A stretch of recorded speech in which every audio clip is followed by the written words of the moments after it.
past the hour of 9 o'clock in the studios of Classic 105.5 and 105.9. Good morning to you, Grenada, Cayco, Petite Martinique, the rest of the Eastern Caribbean. To you, wherever you are in the diaspora, it's a wonderful Wednesday morning. It is the 30th day of the month of March. And in case you ever wonder whether or not it is the 30th day and you're trying to figure out how many days there are in the month, there's an easy ways to remember it. Go back to preschool. 30 days of September, April, June, and November. Yeah, so it means we still have Jessie's nodding her head. Mr. Williams is actually strumming on his banjo. And Royden Beharry, my next guest, they're saying, yeah, Jerry, you got it right. Welcome to another episode of To The Point. It's indeed a wonderful Wednesday morning to you wherever you are. It is Wednesday, and as per usual, as we can well anticipate, we entertain our guests from the ministry, from the government. This today, from the Ministry of Youth in specifically. And I want to say a special good morning to your listeners, our viewers on television, and those of you that's chiming in via our social media platform, be it YouTube or Facebook, and those of you on the World Wide Web at www.gbn.gd.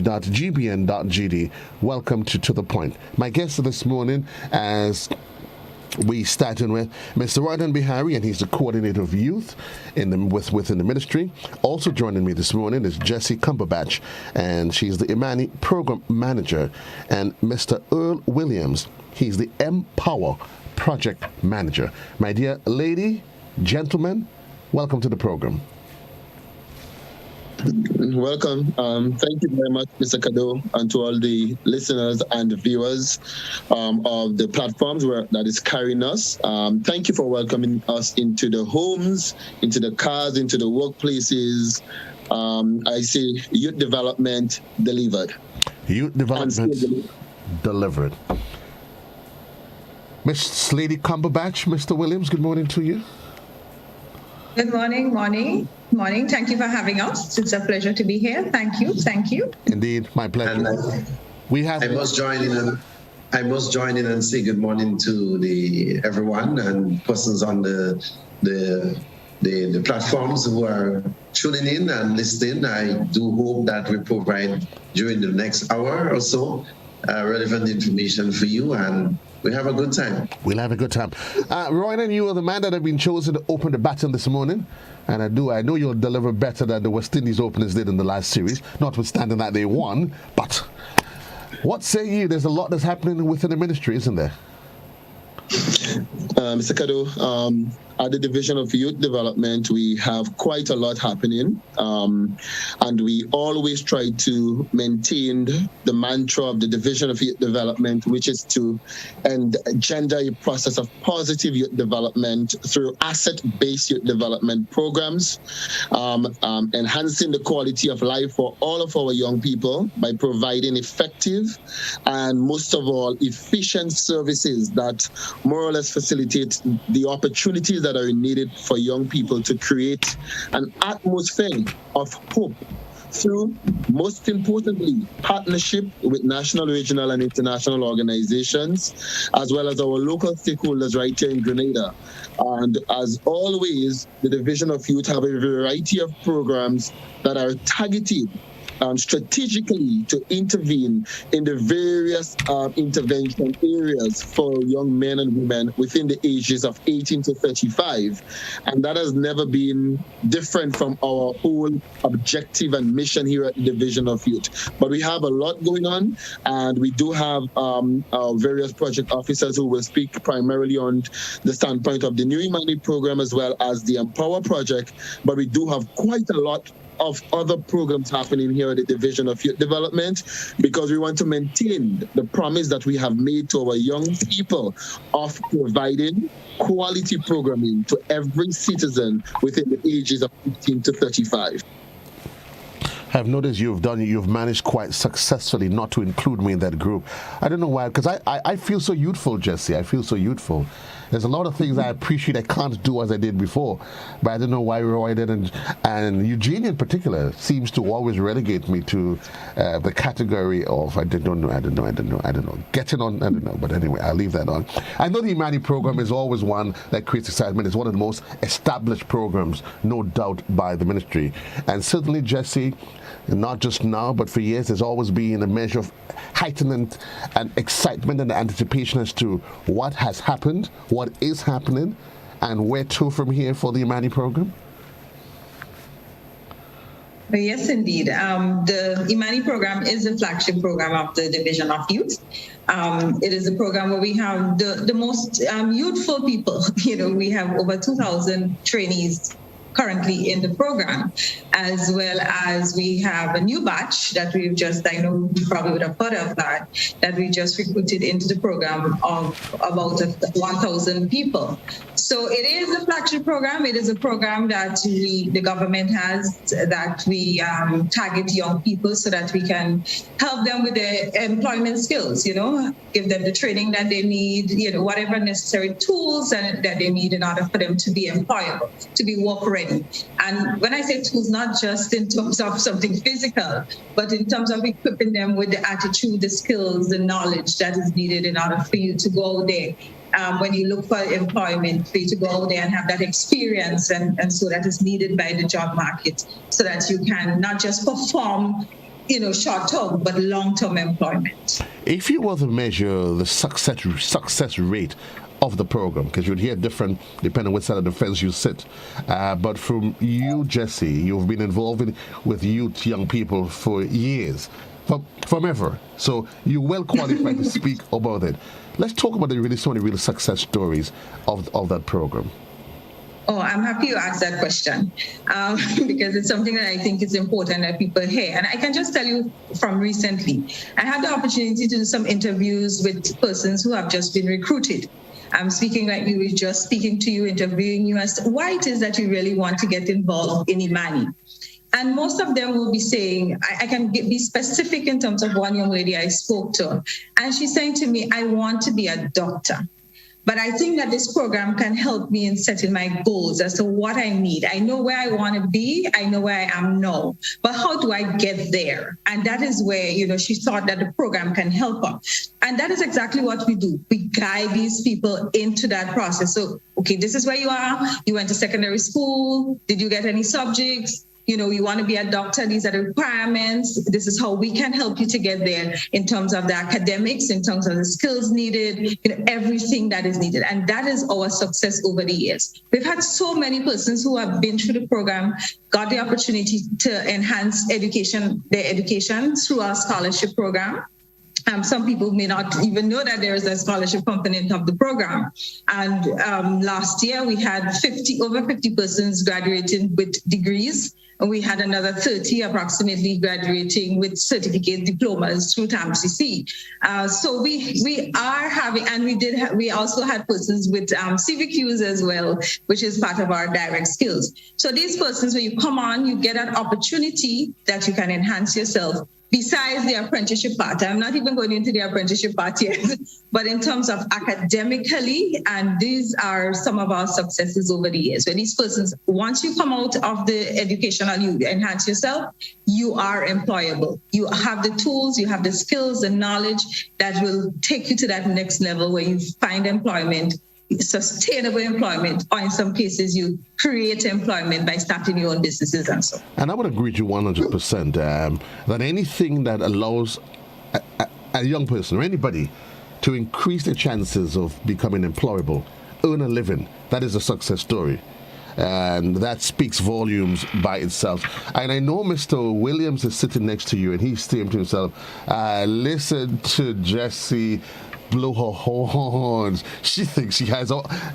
I know, Mr. Williams, the MPower project is yet another component, another tool that is used that's within the Ministry of Youth Development to add to the value that we can give to young people. How is that project? Yes, yes, indeed. I was listening to the Cumberbatch here, and I like the way she put it. There is a unified relationship between, these two main programs of the ministry, that's the Imani and the MPower, because there are sometimes, and a lot of people don't know that, Imani might be given opportunities to get so much things done, and they would link with the MPower and say, okay, we have placement for 5 persons here or there, or this business place wants only 4 men, etc. And then we would, from the MPower program, we'll be able to facilitate by allowing the participants from the program to get the placement through the Imani program. Now, the MPower project, as we say, started in 2018 as a pilot. However, at that moment in time, when it was completed, the government found that it has really met its mandate and it had done really well. So again, they approved, it was approved for a second cohort. Now we are the third cohort. It means that we have covered basically 1,300, engaged 1,300 males in the program from since 2018 to now. And the fact that these males have been engaged, they are always willing to come back, to come into the program, to be part of it and so forth, so that they can get the training. One of the things that we emphasize in our programs, high quality training, and our training are done through the service providers, through the satisfaction of the NTA. They must meet the standards of the modules so that the training can be done. So that is done, and the MPower project runs for a period of 1 year. So every year we have a new cohort that is done. It runs for a period of 1 year. So you. So hold yes, on. I'm listening to also. So hold for me then. And I want Beharry. I'm going to ask the man at the top. I'm not asking the people who's been put in charge of the different projects. What exactly are the core differences? Because you said there's a relationship, but what are the core differences between the Imani project, which Ms. Cumberbatch heads, and the MPower program that Mr. Williams spearheads? Okay, definitely. There is a difference within both programs. While we focus primarily on the unification of both projects, because each one complements the other. The MPower project particularly targets only young men. That's a primarily a main focus of the program. So you will not get any young lady, a young woman in the project itself, but it's all young men. Now, one of the critical difference in this program is where the men will get the opportunity during the life skills or the core sessions, which is cultivating opportunities for rewarding experiences, where they can have the man-to-man conversation without looking over their shoulders to see a young lady sitting next to them so that they're careful what they say. Now, it is the point where a lot of these young men have never had the opportunity to be spoken with. Many times they're spoken to. Somebody's telling them something. People don't, a number of persons don't give them an opportunity to be part of the conversation so that they feel as though their voices can be heard. And that is a direct importance of the MPower project. It affords every young person in the program, which is young men, the opportunity to hold the raw discussions about the man-to-man, my father and I, the treatment, what it means to be loved, the role of father in the household, some of the trauma that they would have actually went through. And it gives them that platform to actually share experiences and so forth. But at the same time, it gives them an opportunity to be engaged in direct or apprenticeship type training. But those that are more men inclined, the plumbing, the electrical, the heavy machine operations, the quantity surveying, all of these where a lot of persons may turn a blind eye to. A lot of our young men that came from the block, they came from the community, they came from the various parishes, they actually make good use of this opportunity where they can now use it into actual employment or sustainable development. And one young man put it very, very, very nicely for us. Mr. Williams and Mr. Cumberbatch will remember MPower 1.0. And he said to us in an interview that the MPower program assisted him in polishing the diamonds in him that he never knew that he had ever had within him. Today, while we took him from the block out of the hills of Dabo in St. George, today he's prominently employed within one of our government institutions. And that just speaks to some of the differences and that leads to the successes that Mr. Williams is speaking about. You know, you made the point, and it is resonating with me. 'Cause very often we get the sense, and I'm saying we, that us as adults, we castigate, we chide our young people. We highlight everything that is seemingly negative without ever stopping for a split second to say to that young person, you have worth, you have value. And then we ask ourselves, Jessie, why is it that they seem to veer towards the bad boy, the negativity of life? But something very often, we are the ones that, if you ask me, seem to somehow force them into that direction, Jessie. And you're correct, but I always listen to young people, and they will say when they do something that is what we deem negative, they would say to you, well, you say that about us, so that's who we are. Right? So we have to lead by example. And that is exactly what we're doing at the Division of Youth. We're trying our best to get the positive out of all these negative messages out there. There is a positive in every young person. No matter what it is, there is a positive. And we try to bring out that positive in everybody.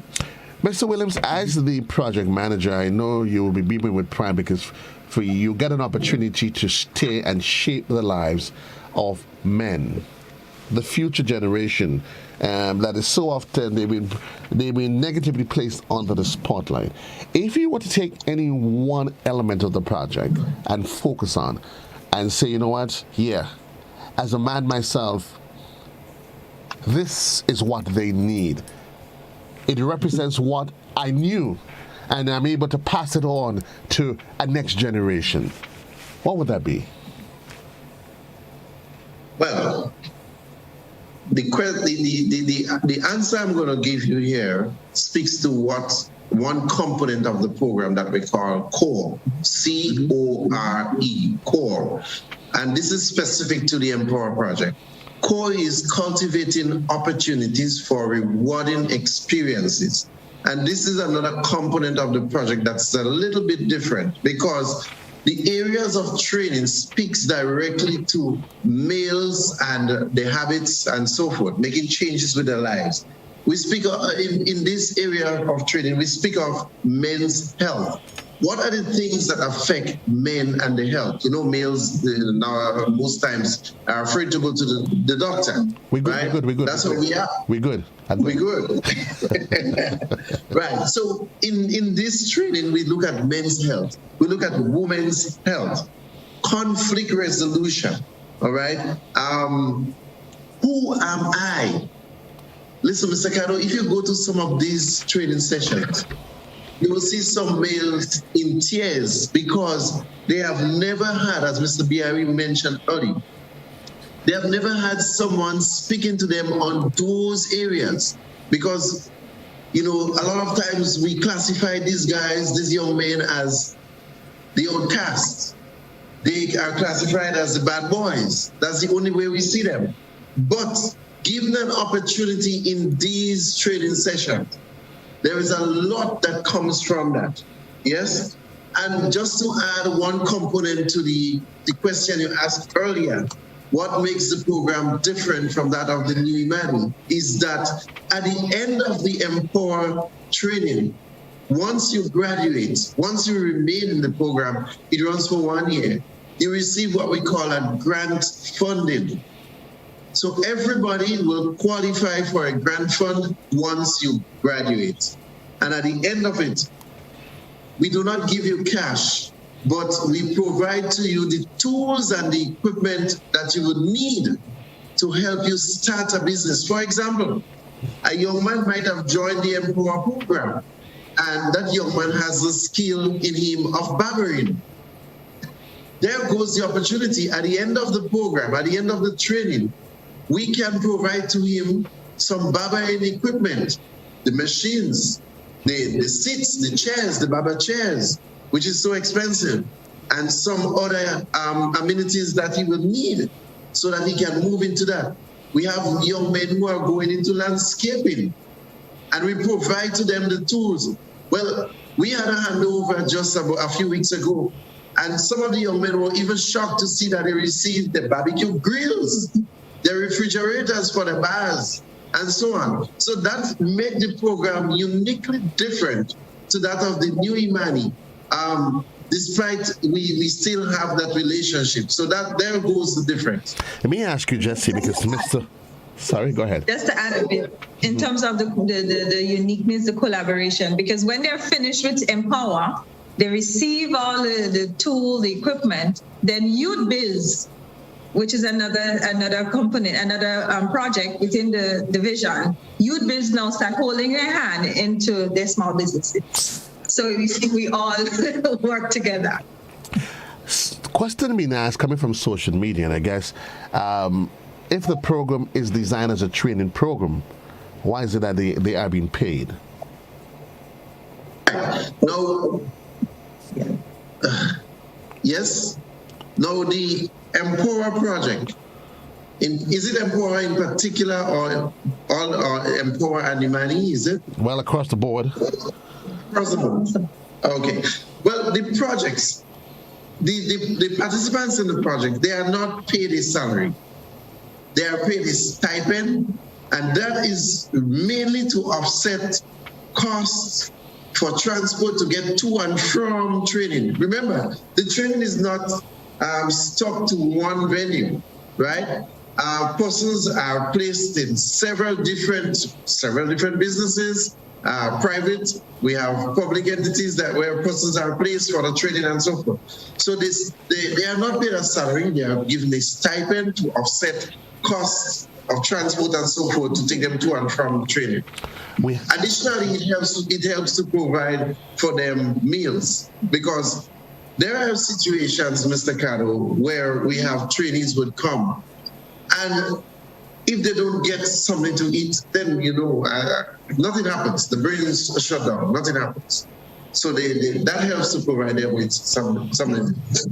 We are going to talk. We want us to talk about how the qualification process for getting into the program. We have to take a break, though. But before we go, though, Jessie, I want to ask you a question, and I'm asking you specifically because Mr. Williams hinted at the fact that as part of CORE, they thought issues, I think I don't remember the exact term he used, but I know in terms of enhancing and developing their relationship with their opposites. And I'm asking you in the context that we live within a society where the issue of gender violence, as is prevalent as it is, how critical a component as a woman you think that is for our young men? Oh, definitely. It is critical. And as Mr. William was saying, it's not just the health part of it is not just speaking about men's health, but women's health with the in terms of MPower. It is important so that men can understand themselves as individuals and, how they function, but also understand their partners or women, or even their mother, their sister, understand what happens to them, to these young women. Because sometimes, for example, a woman might say she's having stomachache and a man can't understand exactly what is happening. Girl, get up and go and cook the food now, trying, But, it gives them an appreciation as to exactly what happens. So when they go through the women's health as well as young men, they understand the process of women going through pregnancy, women going through menopause, women going different stages, and it gives them appreciation. Just the same, there is a small component in this where women are encouraging the men, where we ask women, to just have them go to the doctor, do your little checkup, that kind. So when the woman comes in the house, they will understand why she's telling me to go to the doctor, why she's telling me it is necessary that I get a checkup. Because at the end of the day, it comes back to us as women, Because y'all behave a little cool and y'all gone down and it's like the end of the world. I have no idea what you're talking about.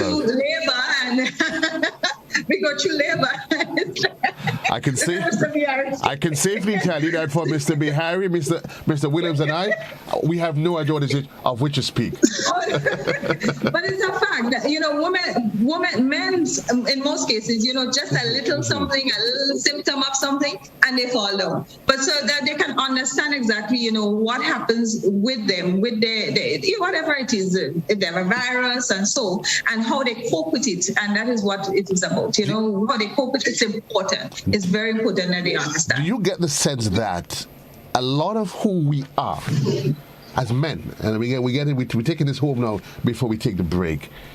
I realize.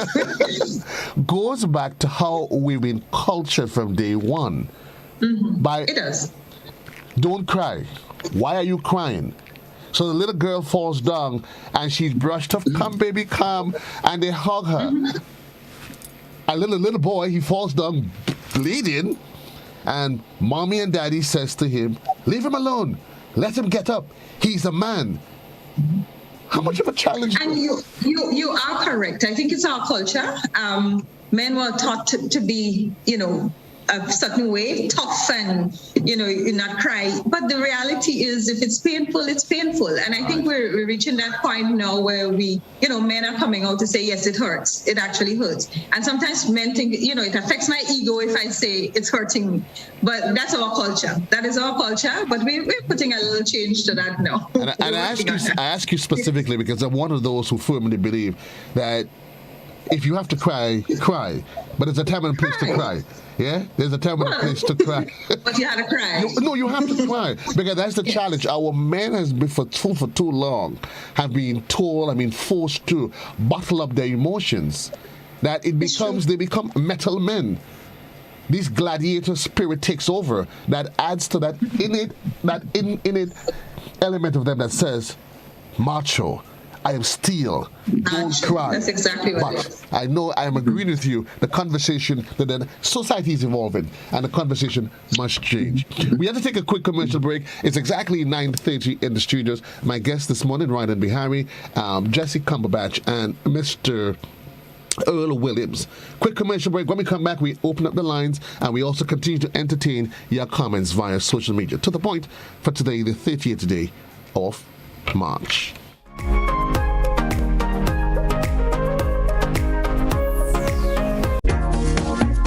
Meet the region's first female amateur boxing ringside physician, Dr. Deborah Ann Stevens-John, on In Tristan Grenadians this Wednesday night at 8 p.m. on GBN TV and social media platforms. It's In Tristan Grenadians, Wednesday, March 30th at 8 p.m. on GBN. See you then.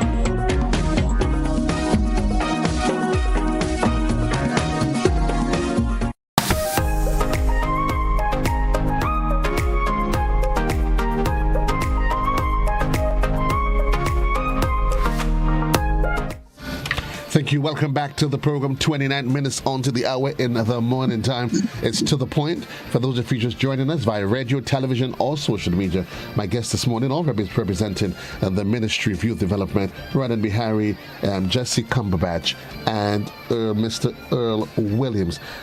My dear lady, sirs, welcome back to the program.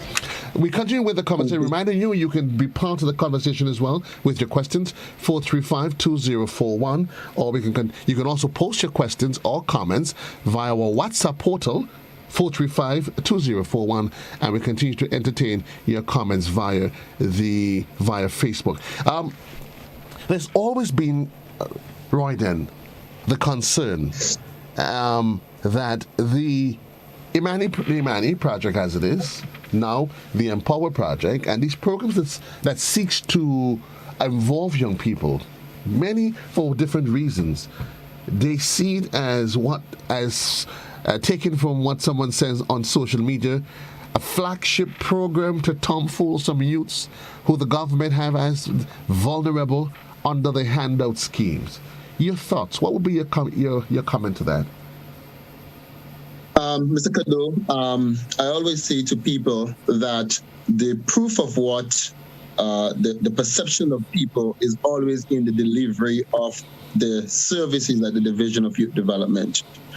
And at the Division of Youth Development, as my grandmother would put it, we put our money where our mouth is. We don't talk the talk, but we walk the walk. Our achievements over the last few years is evidence of our success rates. Typically, the Imani program, in 2013, we took in 1,000 persons. In 2013, we took another 1,000 persons. That was 2,000 persons 2014, we had another 1,000. 2016, we had another 500. Then we went down to 2018, where we had 850 young persons coming into the program. And then we are getting ready. In 2020, we took a total of 750. And now in 2022, we are taking just about 1,000 or more young persons into the program. Now, if that is not success of the Imani program alone, then what is?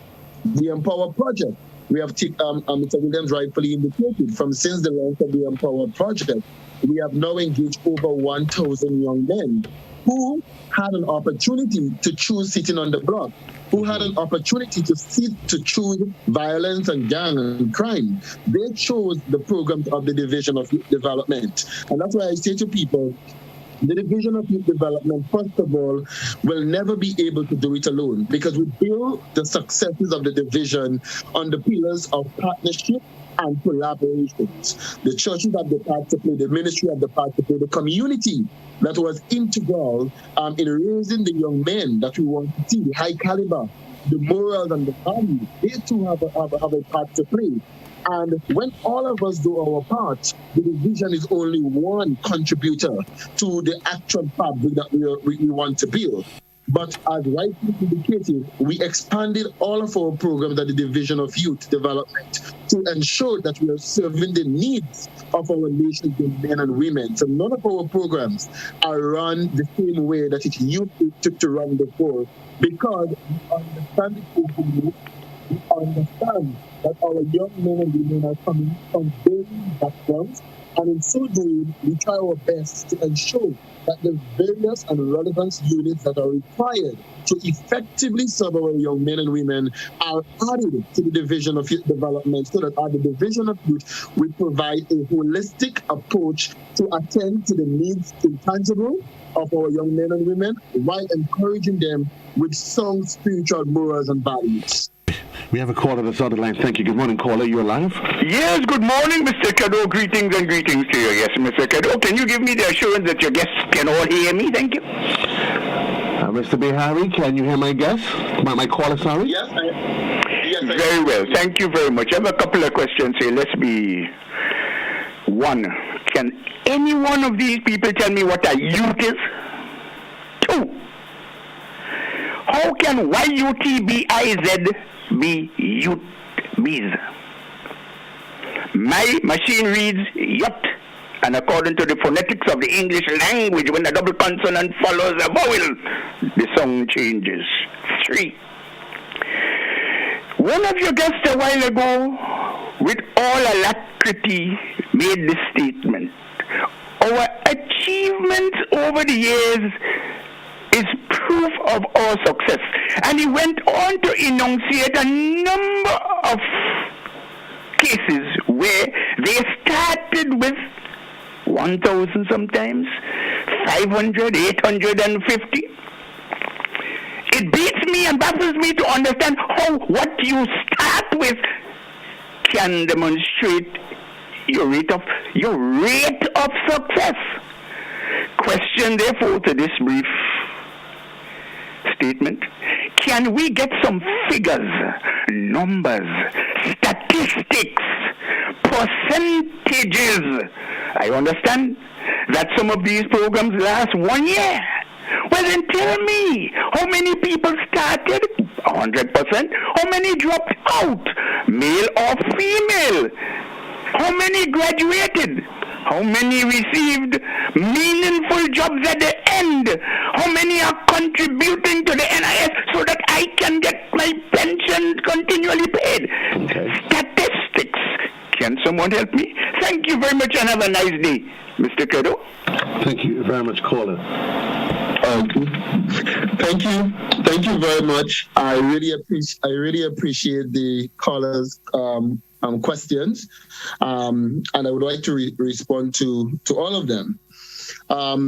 Based on the National Youth Policy of Grenada, a youth is considered someone within the ages of 18 to 35 in our context. Now, within the CARICOM region, within the Commonwealth region, within the UN, the ages varies. But at the Division of Youth, we go according to the Bible of the Division of Youth Development, which is the National Youth Policy that links all of our priorities and strategic focus and objectives into that one document where we can actually deliver what we're speaking about. So every person within that age category is what is considered to be youth. The abbreviation YUTBIZ, as a slogan indicates, Youth Biz, it stands for Youth Business. Now, in the past, it was known as the Grenada Youth Enterprise Initiative. And because we are now marrying and we are combining the business component to the young people, we brought them together in a very holistic, and if the caller do understand marketing, in a sexy manner, where young people can see the importance and gravitate to it. And that is when we created Youth Bees, which is a very attractive brand that is well respected there in the public. Our achievements at the Division of Youth Development. Every project at the Division of Youth Development have seen some level of success over the last few years or decades since the implementation of the Division of Youth Development in the year 2003. Mr. Williams will speak of the success on the MPower side. Ms. Cumberbatch will speak to the success of the Imani side. But, sir, I hasten to say that the success, I don't have to look far about the successes of the new Imani program because I am a product of the new Imani program. I am a product of the new Imani program. That's where I started. I have worked my way through, and today I am acting as the coordinator of youth development. This is testimony of the opportunity that government places in youth development. And if I could do it, I believe every other young person can do it. However, we don't believe that everyone will be at the same capacity to get to the top at the same time. And hence the reason we have decided to provide a number of accompanying programs and units at the Division of Youth Development that continues to hold the hands of our young men and women to ensure that they get to the top. Thank you. We have a caller on the line, 20 minutes on to the hour. Hello, good morning. Good morning, caller. How are you? Wonderful, thank you, sir. Go ahead. Mr. Beharry, can you hear me? Hello? Hello? He can hear you, sir. Right. Mr. Beharry, with all due respect to you, I would like you to tell me, please, what is the unemployment rate of the youth in the country? 1. 2, I would like to know why this campaign strategy must always using on the youth, because the youth population are very high, right? And then the employment rate, we would like to know, because everywhere you pass, morning, noon, and night, all you hear is a set of music and a set of bad word, and jumping up and whining the road and drinking rum. That is employment for the youth. As you're saying, is the Imani program. That is the Imani program. I want you to give me the answer for all of that, please. Thank you. Thank you, sir. All the best. Thank you. Okay, thank you so much to the caller.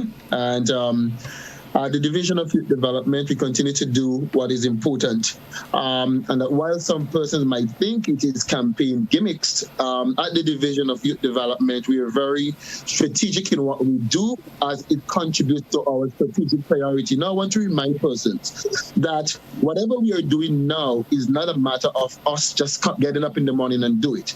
Our strategic priorities for 2022 particularly outlines the continuation of the new Imani program with focus on transitioning our trainees out of the program into sustainable employment opportunities through various means.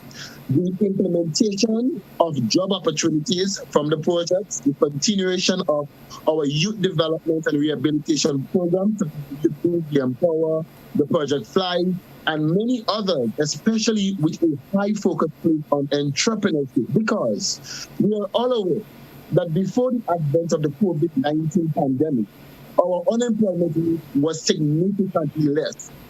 Now, it's obvious, with the advent of the COVID-19 effects, a number of persons have lost their jobs. A number of businesses have closed their doors, right? At the end of it all, government or the Division of Youth Development, we have a responsibility to provide opportunities for these young men and women to be gainfully engaged. So we do anticipate that the unemployment level will be way higher. But at the end of it, what is important is that government's priority and commitments continue to go far beyond what it used to be before the advent of COVID-19. And that is what is critical, a government that is providing the opportunities, be it COVID or not. We understand that a number of young men and women lost their jobs, but we cannot sit at the Division of Youth Development and be comfortable that because a young man was employed before COVID and he lost his job, that is not our responsibility. We have a responsibility to provide the enabling environment so that our young people can blossom and bloom where they are planted. Great. And that is exactly what we are doing. Thank you very much. We have a caller on the line, 17 minutes to the hour. You're your live caller. Hi, good morning, Joe, and to your followers and to your guests. Are you hearing me clearly? Yes, I am. If you're hearing me. You are hearing me? Yes, they are hearing you. Let me make it very clear. I have no problem with those programs, and I think I would say, generally, these are excellent programs. I know most of the folks you have on your panel this morning, very hardworking and diligent people. But I am concerned, first of all, that we are being made to believe that hadn't it been for this, the Imani, for instance, no young person would have found a job. Now, I grew up in an era when there was no such programs. You leave school, you wait around a while, you diligently seek employment, and eventually we all found employment. I'm not saying it has to be the same today. Circumstances may have changed in some cases, yes, but to make it seem as though everybody got a scholarship, everybody found a job, got it because they were part of the program. There is nothing further from the truth.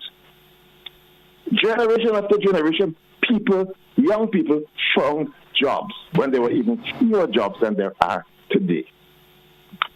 Yesterday, the minister was on the program. She was asked a number of questions, and the answers were just as the ones we're hearing this morning, generalizations, no statistics. And Mr. Beharry, I'm disappointed in you because I know you well and you know me well. If you measure success by the number of people you take in,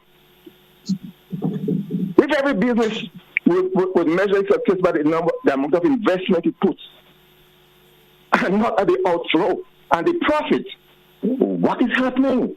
And we're seeing here the number today for this year is probably about 100% more almost than those a few years ago. So after 12 years, we started in 2014, 10 years or whatever it is, you are still taking in more. This is not success, this is failure. Okay. So let me after 10 years or so of taking people in, training them, bringing them all that, these people should have been finding jobs for themselves, creating jobs for others. But if we are increasing today in 2022, this is a clear sign of failure. It is not success.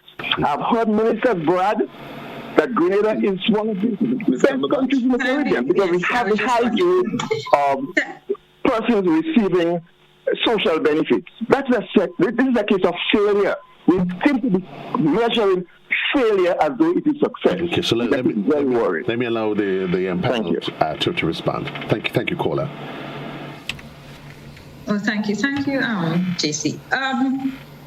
Just to reiterate, it's not a social program. We're not here just to solve a social problem alone. It is part of what we do because it is happening. But at the end of the day, it is a training program. That is what the Imani program is. And when we measure success, although Mr. Beharry spoke of the financial aspect of it, But we also look at change in attitude, change in behavior. We look at these things as well as we look at even the change in terms of your education and qualification, where you can make that meaningful contribution within your community to change the lives within your community. You change the story within your community. It may be a community where someone has never, in a household, never been to secondary school, never been to college, but they get an opportunity to get a CVQ, to get a qualification that will help them in order for them to gain employment. That's how we measure success, right? And we do have post and pre-life skills, where when somebody comes into the program, there are some questions we ask them. Some of it is related to social, some related to education, related to many different things. And at the end, we do a post-life skills as well, where we can see the difference that they would have made from the time they came in to the time when they complete life skills, and again, to the time when they complete the program. Right? So it is not just the financial part of it. It's much more, and Mr. Beharry probably didn't go through everything, but there's much more to it than just the finance. Yes, government is injecting a lot of funds into this. And I must go back to say, I remember when I finished secondary school, and my mother couldn't afford to send me to college at the time. I had to go and look for a job. I was 15 years, and I had to go and look for a job. What it is you think they're asking me for? I apply. You remember those times when you buy the file page and you write and you write up the thing, and you're not typewriter and computer, and you have your envelope, you go in Brighton and Miners and you buy a whole set of these envelopes, and you go at wrong and find out the manager. Who is the manager? Write these letters. And I will drop off the letters. I walk in, I go in, I drop off the letters. I'm dressed for work just in case. And I drop off these letters. And every time they call me back, you know what they will say? You don't have the experience. You don't have the experience. Even if I volunteered certain places, I did so many different things, you don't have the experience. This is where the Imani program, this is where we come in and we allow these young people to get this opportunity through our apprenticeship program, right? So that they can go on the job and get the much needed experience. There are times when these young people are not even sure what they want to do. But the fact that we give them the opportunity to go, they may start with administrative, for example, and then they say, you know what, I think I want to get into health, right? And that's where we guide them. You know, that is the experience they need in order for them to know exactly where they want to go, right? And they can get these opportunities to gain employment. Thank you, Jessie. Well said. 10 minutes on to the hour, we have a caller that's on the line. Good morning, caller. Good morning. How you doing, sir? I'm wonderful, thank you, sir. Go ahead. Yeah. I think Mr. Bernard was on point, but I think what I needed to say is that there's people that, all right, I'm in a small business, right? And I try seeking help, from the government. And based on your age, you tell you cannot get that funds in that area, you got to go to the bank and this and this and this and that. So I'm just saying that there are a lot of small businessmen in this country here that can grow their business. A part of the Imani, that's a good program, yes. When you look at guys that start a small business and need that kind of help to get themselves moving further and further on. Because there are a lot of guys who come to me and talk about they get help to make a business grow. But when you stick on this Imani thing that helping people, some of them don't want to help their own self. But there are guys who are trying to make a difference, people who want to make a difference in this country here. You can go and help them to grow their business. And you can see a big difference in it. You can employ people and do other things because they have the idea, they have the know-how. And you cannot make somebody do what they don't want to do. So when somebody have that start and they want to go further in life, I think that this program should have a part where you try to help them and go as far as helping them. Because they need that help. So Mr. Bola said that part, but I think what we really need is that small businesses in this country here, that maybe one man thing or two man thing, you need somebody to come in there and give them a little help. Okay, sir. And tell you whatever advice, whatever. Just try to help, work with them. But you can well appreciate, caller, that there are facilities like GIDC and all these that do offer some support. So I would probably suggest that, I'm not sure, you might probably have your experience, but if you can try GIDC, I'm almost certain that somebody with GIDC and GDB. And GDB would be able to. I also want to make, No,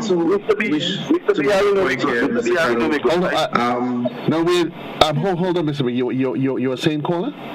I said, Mr. Beharry know me good, and you know, I mean, a lot of the times we run around just run around like that. No, sir. You see, and therein lies.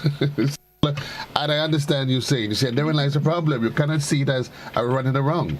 If you have it's an investment in you, sir, and I think that's what we want to encourage people. It's an investment in your future. We're keeping our eyes on the clock. Time is against us already. It is 8 minutes gone, 8 minutes on to the hour in the morning time. In case you're just joining us, my guest here, representing the Ministry of Youth, the Project Development Officer. We have Jessie Cumberbatch, no stranger to us, and Mr. Earle Williams. My dear sirs, lady, we're literally out of time, but I know before we do run though, Royden, is there any element of the youth program that you want us to just highlight before we get to that kind of? I definitely want to highlight our Youth Bees project.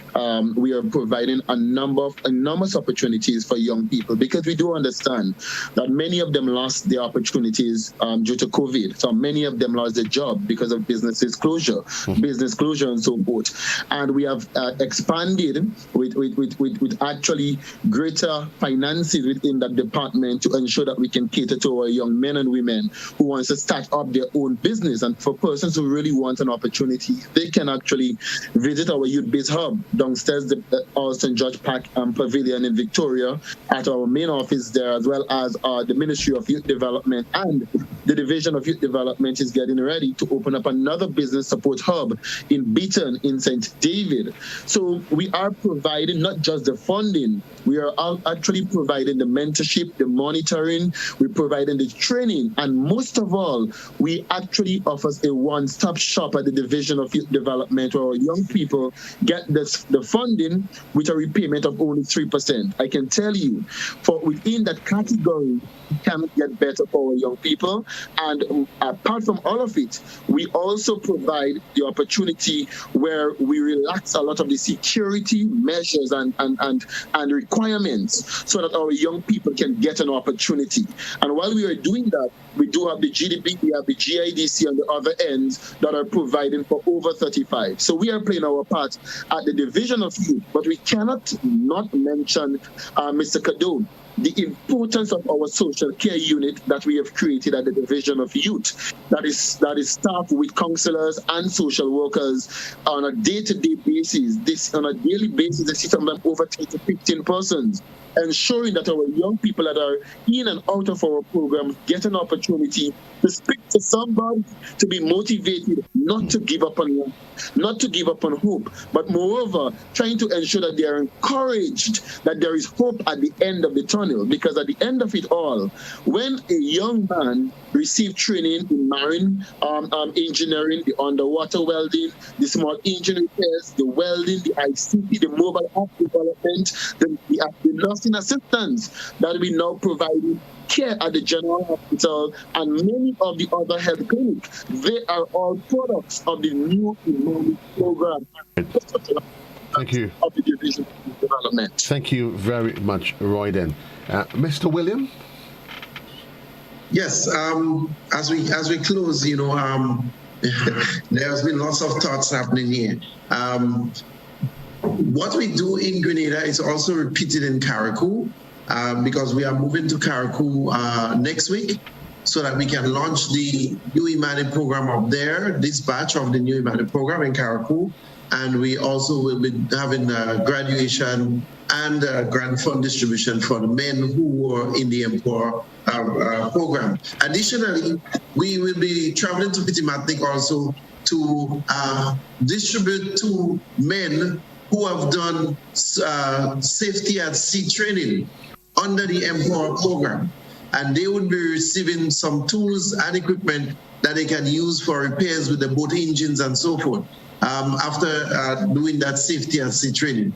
I must use that opportunity here to reach out to staff who are very hardworking at the division. Right now, as we speak to you, we should be at the National Stadium preparing for Imani launch tomorrow, but we have some staff who are over there right now, and they are working on getting all the logistics together for the launch of the Imani program tomorrow. Additionally, We have a small distribution in Grenville this afternoon. Not Grenville proper, I think it's Granbrook Community Center. And we have a small distribution of items for the MPower program. So a lot is happening. Okay. And we are here with you this morning. And so as soon as we put on our tools here, we are heading to the stadium to ensure that tomorrow's event comes out successfully. Thank you very much, sir. And we've saved the best for last. Jessie? Thank you. I just want to remind the public as we are ending up. Mr. Williams would have brought it up a bit earlier. In terms of the launch, we have the launch of the new Imani program batch 8 tomorrow at 10 o'clock at the National Cricket Stadium. The launch, it is for persons who have registered and gone through the process at the youth center where they did their assessment, interviews, and so on. It is for those persons only. All right. It starts at 10, but persons must be seated at 9:30. At the stadium because they should be there at least by 9 o'clock because of course we have to go through our registration and all that process before they're seated, and then we can start on time. And we will be having the launch in Carriacou as well next week. That's for the batch 8 in Carriacou, which Mr. Williams would have mentioned. Next week Thursday is a proposed date for that, right? I just want to reiterate the fact that the new Imani program is a training program, right? And I know a lot of people think it's an employment agency. We are not an employment agency. However, you can call on us at any time because we do have a database of persons who are qualified for many different positions in many different areas. Whether public or private sector, we normally encourage persons to call us, even if someone is training now within the 2 years and they are qualified. Believe me, I looked at the qualifications of the persons who have just registered. There are persons with bachelor's degrees, right? Bachelor degrees in many areas. But why is they coming into the Imani program? Because it is very difficult for them to find employment. And they believe that we can offer them that link that they need, that experience that they need in order for them to be employable. So the public, you can call us at any time. We have this batch that is going out. They go through the process of life skills first, which is 3 months of life skills. And after life skills, depending on their qualification, they get an opportunity to do apprenticeship, or they can get into direct skills training. But they are available, our trainees are available for employment at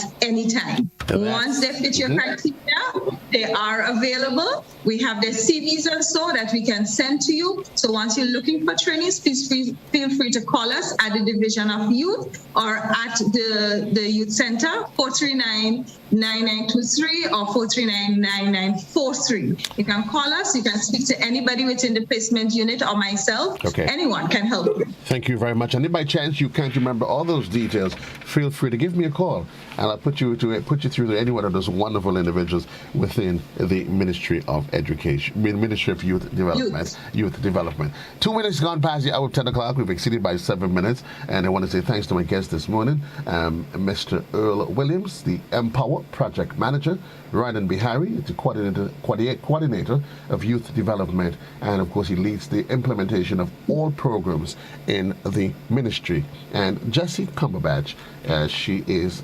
the Imani project, the Imani program manager. My dear sirs, lady, thank you. Wishing you the best. For all our listeners and viewers, those of you wherever you are, as I always encourage you every day, continue to live life and love life. Treat each day as though it's your last. And I always encourage you to try to find that purpose, your divine purpose and defined purpose. And once you find it, you live it, you try to make the best of being who you are. JC loves you. Have a great one. I'll be here with you, continuing with you up until 12 in the midday. Have a great one.